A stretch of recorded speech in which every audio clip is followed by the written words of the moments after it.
안녕하십니까. 이수혁 심플치과의 대표원장 정현우 원장입니다. 네, 저희 병원은 올해 7월달에 개원한 치과입니다. 현재는 개원 이벤트가로서 오스템 임플란트에 대한 이벤트 혜택을 적용해드리고 있고, 이 이벤트 기간이 끝나게 되면은 오스템 임플란트의 정상가인 100만원가량으로 다시 치료 수가를 정상 회복할 예정입니다. 임플란트도 마찬가지로 다른 수술처럼 실패할 수 있습니다. 임플란트를 실패했다라고 간주가 될 때는 우선적으로 임플란트를 바로 제거하기보다는 이 임플란트를 다시 살릴 수 있는지 여부를 판단을 해보고 그에 대한 염증 조직 제거 등의 조치를 취해볼 수 있습니다.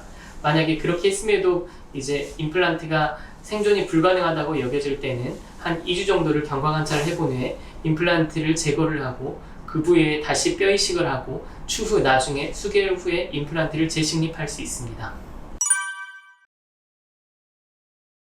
네, 보통 위턱의 경우에는 임플란트를 수술하고 나서 4개월에서 6개월 정도 후에 보철을 하게 됩니다. 아래턱의 경우에는 임플란트 수술 후 짧게는 2개월 또는 2개월에서 4개월 정도의 여유 기간을 두고 보철물을 올리게 됩니다.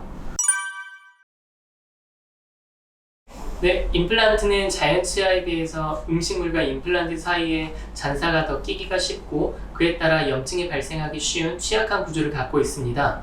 그에 대해서 수술 직후부터 이제 임플란트를 시술받았던 그런 치과의 정기적인 내원을 통해서 경과관찰을 하시는 것이 좋고, 개인적으로는 이제 양치질과 치간 칫솔, 치실들을 사용하면서 음식물 잔사를 식후에 제거를 하고 필요하다면은 가글을 통해서 이제 치주염이 발생할 수 있는 것들을 예방해 나가는 것이 필요하겠습니다.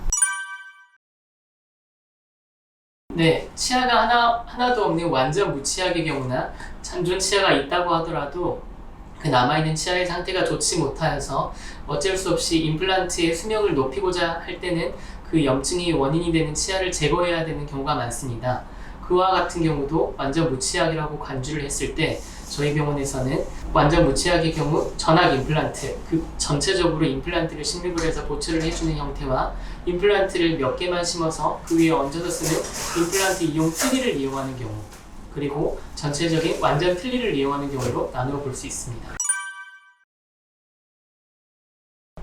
네, 임플란트는 턱뼈에다가 금속으로 된 인공 치근을 식립하는 과정입니다. 그에 따라서 그 임플란트가 식립될 부위의 뼈 상태가 가장 중요한데요. 그 뼈 주변에 염증이 얼마나 있는지, 그리고 뼈의 높이나 볼폭은 얼마나 되는지가 가장 중요하고, 그 외에 더불어서 환자 개인적으로 가지고 있는 전신질환이랄지 복용하는 약물, 특이체질, 그리고 과거에 임플란트 수술을 했을 때의 실패의 교양력이 있는지 또는 개인적인 다른 구강의 습관이 있는지 여부가 이제 고려될 사항으로 간주됩니다.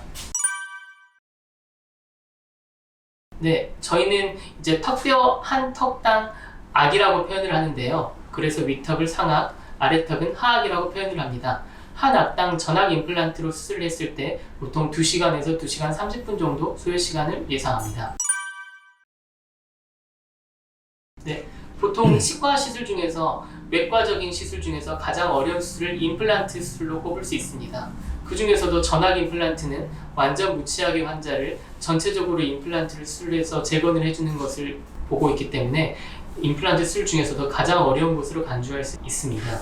그에 따라 이 전악 임플란트 수술은 수술 경험이 아주 많은 치과 의사 또는 구강의과 전문의에게 맡기는 것이 바람직할 것으로 보이며, 이제 많은 환자분들은 임플란트 수술 시에 통증이나 수술 시간, 그리고 임플란트의 보증 기간들을 고려하시는데, 그것에 걸맞춰서도 임플란트의 경험이 많은 구강의과 전문의에게 시술 받으시는 것이 적합하다고 볼 수 있습니다. 네, 임플란트를 이용한 틀니 또는 완전 틀니의 경우에는 기본 성상이 틀니이기 때문에 말할 때나 저작할 때 의치가 탈락할 수 있다는 그러한 유지력의 문제, 그리고 의치 자체가 갖고 있는 그런 불편감, 그리고 자연 치아와 비교했을 때 현저하게 떨어지는 저작 효율 등을 단점으로 꼽을 수 있겠고, 전악 임플란트에 비한 장점으로는 가격적으로 조금 더 경제적일 수 있다는 그런 장점이 있을 수 있겠습니다.